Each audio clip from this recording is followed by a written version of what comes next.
Menarik sekali tentunya membahas mengenai adaptasi agent contact center terhadap perubahan yang terjadi. Jadi tentunya kata kuncinya adaptasi. Kemampuan agent dalam beradaptasi adalah menjadi kunci dalam hal tersebut. Dan dengan perubahan teknologi yang ada dan perubahan kebutuhan demand dari customer, tentunya agent juga harus beradaptasi dalam melakukan aktivitasnya. Keterampilan apa yang paling dibutuhkan? Tentunya keterampilan dalam menganalisa, dalam memecahkan masalah, keterampilan dalam berkomunikasi, dalam menyampaikan pendapat secara terstruktur, tentunya sangat dibutuhkan bagi agent contact center. Tetapi tidak hanya dalam berbicara, tentunya dia harus juga bisa menulis dan mencatat sesuatu dan mendeskripsikan sesuatu dengan baik. Sehingga apapun yang disampaikan itu bisa ditindaklanjuti ya dengan baik. Dan bagi seorang agent, kemampuan dia mencatat ini sangat dibutuhkan untuk mendapatkan atau mensummary apa yang sebenarnya dibutuhkan oleh pelanggan sebagai bahan masukan nantinya kepada organisasi. Karena bagaimanapun kita harus memastikan bahwa pelayanan itu tidak hanya apa yang menjawab pertanyaan pelanggan, tetapi organisasi atau perusahaan harus bisa mendapatkan apa yang sebetulnya dibutuhkan pelanggan yang kemudian bisa diterjemahkan dengan solusi-solusi inovatif, baik dalam perbaikan produk ataupun pelayanan, ataupun apa yang sebetulnya dibutuhkan pelanggan itu menjadi kata kunci dalam hal tersebut. Itu yang kita namakan sebagai voice of customer. Jadi suara pelanggan itu bisa ditangkap melalui contact center. Nah, di sini apa karakteristik dari seorang agent? Tentunya harus bisa beradaptasi terhadap perubahan. Kebutuhan pelanggan itu berubah, tuntutan pelanggan itu semakin cepat, membutuhkan respon yang instan, dan ini harus dipahami dengan baik oleh agent. Ya, dengan berbagai tantangan yang dihadapi, tentunya kemampuan beradaptasi terhadap hal tersebut itu sangat penting bagi seorang agent.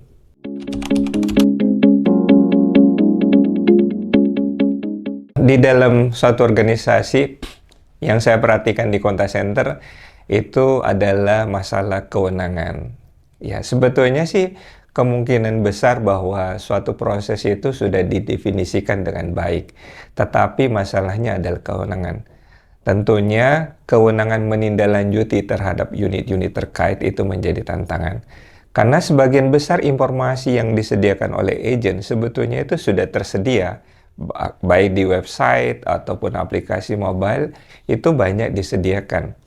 Tapi ada permasalahan-permasalahan pelanggan yang selanjutnya itu tidak bisa ditangani dengan baik atau diberikan karena ada masalah kewenangan yang terbatas. Dan tentunya ini menjadi tantangan terbesar bagi contact center pada saat mengkoordinasikan ini kepada unit terkait. Contact center mempunyai kewenangan yang terbatas untuk mempush hal tersebut supaya bisa diselesaikan. Sementara unit yang lain juga tidak mau melepas hal tersebut menjadi kewenangan contact center untuk disampaikan. Nah, adanya gap terhadap hal tersebut sebetulnya harus bisa diatasi dengan konsisten untuk melakukan koordinasi dengan baik. Kadang-kadang contact center itu juga harus diposisikan lebih tinggi, maksudnya dalam posisi yang sederajat dengan unit-unit terkait. Dengan demikian, dia bisa mengkoordinasikan dengan level yang sederajat dengan unit tersebut. Nah, dengan kewenangan-kewenangan seperti ini, akhirnya proses itu sebetulnya bisa berjalan lancar. Tapi tidak boleh dilupakan bahwa mendefinisikan proses itu sendiri harus bisa dilakukan dengan baik di awal pada saat membentuk contact center. Kalau tidak, itu akan menjadi kesulitan tersendiri bagi pelaksananya.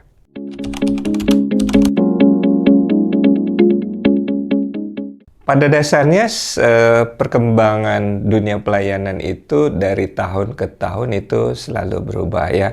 Kita melihat di awalnya teknologi teleponi itu menjadi solusi pada saat ada phone banking. Kita mengenalnya teknologi IVR digunakan di di perbankan atau di berbagai industri yang lain. Dengan memberikan pelayanan swalayan, IVR itu dianggap menjadi jawaban pada saat itu. Tapi sering dengan waktu hadir email, hadir sosial media, hadir chatting, dan berbagai kanal yang lain itu sebetulnya adalah teknologi-teknologi baru yang bisa digunakan dalam memberikan pelayanan. Dan dengan kehadiran ini sebetulnya pelanggan juga mendapatkan kemudahan akses dengan berbagai kanal tersebut. Tetapi di sisi lain, perkembangan juga di sisi internal itu juga terjadi dengan hadirnya aplikasi CRM. Mungkin kita lihat ada aplikasi ticketing, kemudian pencatatan-pencatatan data pelanggan, kebutuhan pelanggan, itu dilakukan dengan teknologi CRM. Dan tentunya CRM ini sendiri berkembang dengan baik dengan kehadiran analytical yang ada di dalamnya, reporting yang lebih terstruktur, connection antar application juga bisa dilakukan dengan mudah. Dan semua itu menjadikan contact center sebetulnya bisa menjadi resources, ya, sumber informasi yang bisa digunakan untuk perusahaan untuk bersaing atau mengembangkan produknya. Di sisi yang lain, sebetulnya tidak kurang juga kita tahu ada teknologi untuk mengenali apa yang dibutuhkan oleh pelanggan seperti dengan quality management system. Ada knowledge base yang dikembangkan. Nah, sekarang knowledge base ini yang kemudian berkembang menjadi AI. Teknologi AI ini membantu ya dalam menyediakan informasi dengan terstruktur. Tetapi tentunya ya teknologi AI ini tidak hanya untuk menyediakan informasi, tapi akhirnya adalah menyediakan proses daripada pelayanan itu sendiri. Robotic processing itu juga ada berkembang dalam teknologi contact center. Dan tentunya dengan kecanggihan teknologi yang AI yang ada saat ini, dia bisa menggantikan menangani proses-proses yang simple, ya, yang seharusnya rutin ditangani oleh agent. Nah, sebetulnya perkembangan contact center dalam pelayanan pelanggan itu berkembang dari waktu ke waktu. Dan adaptasi daripada perusahaan untuk menerapkan itu sebetulnya daya saing tersendiri ya. Jadi karena tidak semua perusahaan bisa mengikuti perkembangan tersebut. Baik karena keterbatasan investasi atau keterbatasan mereka melakukan menerima teknologi tersebut untuk diterapkan pada organisasinya.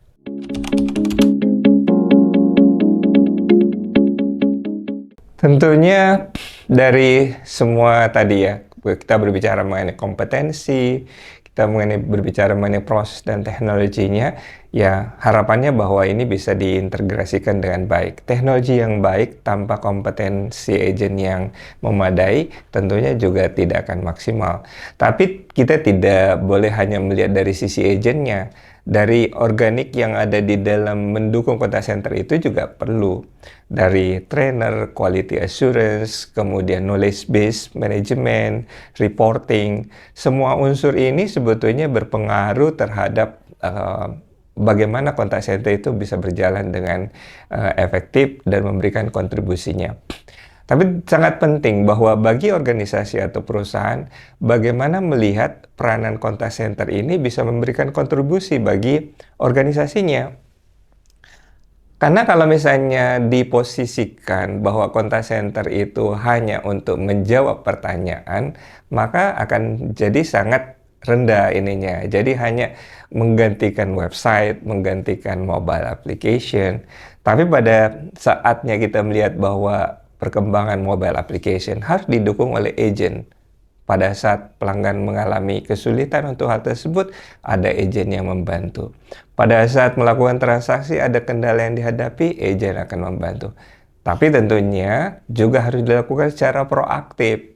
Bagaimana ya suatu perusahaan dari sisi bisnis itu bisa secara proaktif untuk menjalin hubungan retensi dengan pelanggannya dengan inovasi-inovasi produk yang bisa ditawarkan. Dengan jumlah interaksi yang dilakukan oleh contact center itu sangat besar, sebetulnya ini bisa dijadikan sebagai peluang untuk menjalin hubungan baik dengan pelanggan.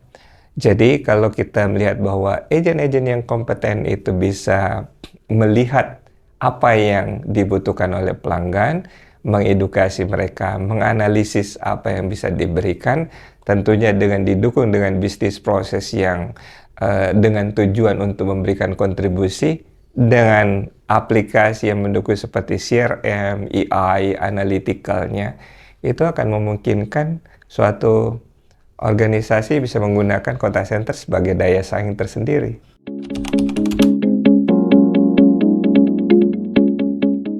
Kalau kita melihat perkembangan yang dilakukan dalam beberapa kompetisi The Best Contact Center Indonesia, sebetulnya kita banyak melakukan inovasi-inovasi.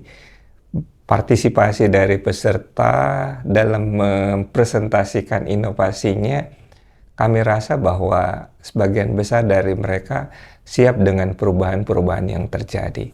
Bahkan kalau kita sandingkan dengan contact center di negara lain, kita juga punya banyak inovasi yang kita lakukan.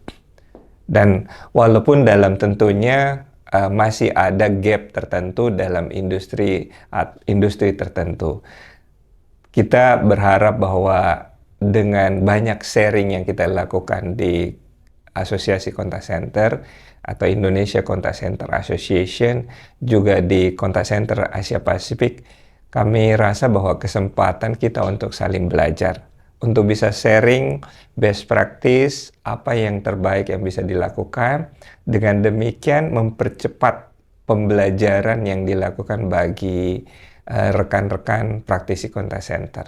Ujung-ujungnya bagaimana caranya memberikan mereka kesempatan untuk memperlihatkan kontribusinya. Saya kira itu.